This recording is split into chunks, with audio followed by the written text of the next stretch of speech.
Hello, good morning friends, welcome back to my channel Anwesha village লাইফে আপনাদের অনেক অনেক স্বাগত। আমিও খুব ভালো আছি, আশা করি আপনারাও খুব খুব ভালো আছেন। এখন বাজে সকাল 6:30, মানে 6:30 পেরিয়ে গেছে, 7টা এখনও বাজেনি। তো আমি আমার ব্লগটা স্টার্ট করছি। তো তোমরা আশা করি আমার মতোই চা খাচ্ছ।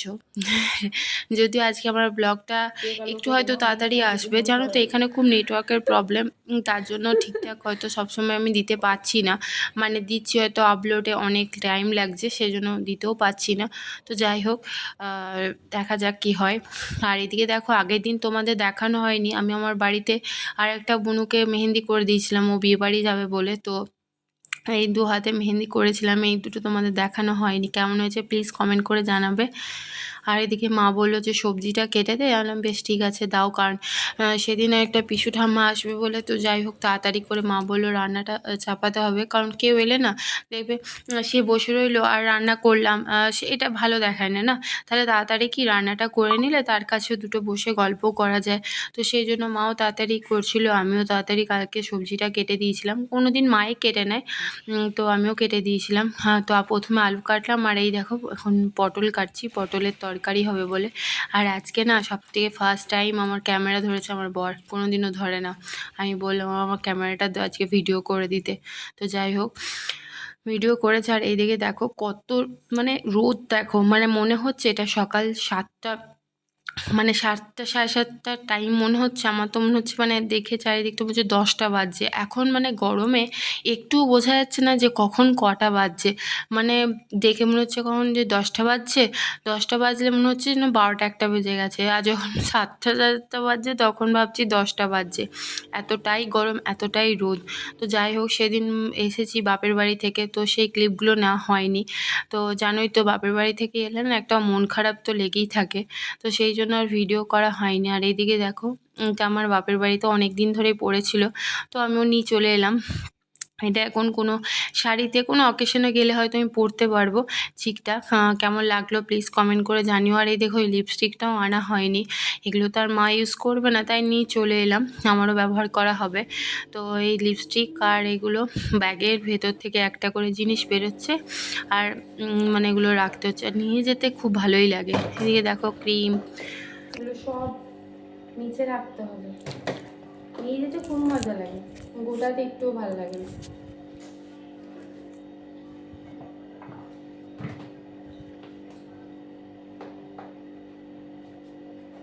লিপস্টিক সব,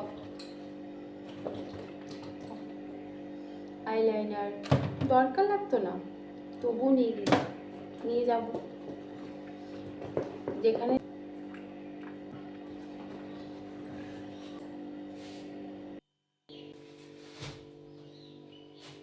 আর কিছু জামা কাপড়ও ছিল। আর এদিকে দেখো আমার সানগ্লাসটা আর একটা এমনি নর্মাল চশমা, এগুলো না আমার দুটো স্কুটি পরে, মানে স্কুটি চালাতে গেলে না এই দুটো পরে খুব সুবিধা হয়।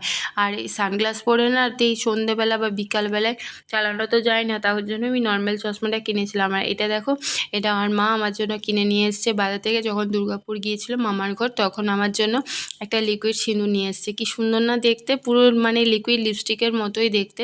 দেখো তোমাদের দেখাচ্ছি, আমার তো খুব ভালো লেগেছে কালারটা। আর এইটা দেখো, আমার গাড়ির একটা ওয়াশ স্পঞ্জের একটা অয়েলি একটা আছে, ওই জন্য। আর এই ডায়েরিটা না আমার ভীষণ একটা সঙ্গী, যখন যাই মনে হয়েছে যা হয়েছে আমি ওর মধ্যে নোট করে রেখেছি, বা লিখতে মনে হয়েছে, মানে ওই ডায়েরিটা আমার মানে আমার কাছে খুব একটা হেল্পফুল বলতে পারো। তো যাই হোক, ডায়েরিটাও নিয়ে চলে এলাম, ওটা আনা হয়নি। আর আলমারিতে কিছু জিনিস শোকেসটা ঢুকিয়ে রাখলাম, আর একটা চাদর বের করলাম, কারণ আমাদের ঘরের বিছানা চাদরটা না খুব নোংরা হয়েছে, তো ভাবলাম কেচে দেবো, তাহলে আর একটা চাদরও বার করতে হবে। আর ওটা সেই কসমো থেকে নিয়ে এসেছিলাম, তোমাদের দেখিয়েছিলাম হয়তো, ওই চাদরটাই পাতবো বলে বার করলাম।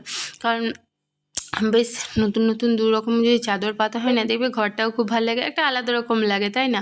আর এদিকে দেখো মায়েরও রান্না রেডি হচ্ছে, এদিকে ভাত ফুটছে, আর এদিকে মা সবই কেটে রেডি করে রেখেছে, পোস্ত বেটে রেখেছে, মা পেঁয়াজ দিয়ে পোস্ত করবে বলে পেঁয়াজও কাটা আছে। আর এদিকে দেখো বাবা আবার আজকে অনেক মাছ ধরে নিয়ে এসছে, তো মাছগুলো কেটে পরিষ্কার করে রাখা হয়েছে, ভাজা হবে এগুলো, মাছের আজকে ঝোল হবে, আজকে মাছের ঝোল হবে, তার জন্য এদিকে মাছ ভাজাও এখনো হয়নি।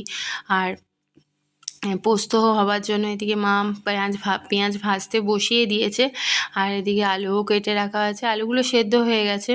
আর আমার না অনেকগুলো কাপড় ছিল যেগুলো না মার দেওয়া হয়নি বলে কেমন একটা না মানে ন্যাত পেতে করছিল, যদিও আমার এই রিভাইভটা দিয়েছিলাম সেই রিভাইভটা না অনেক পুরনো হয়ে গেছে, তাই এগুলো একটু তুলে নিলাম।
বাপরে আজকে কি গরম, প্রচণ্ড গরম। তো যাই হোক, কাপড়গুলো এক এক করে ঘর নিয়ে এলাম, কারণ ওগুলো আর রোদে রাখলে আর মানে এই রঙগুলো আর হয়তো থাকবে না, আমাদের মতোই অবস্থা হবে, জামা কাপড়গুলো কালি ঝিক হয়ে যাবে।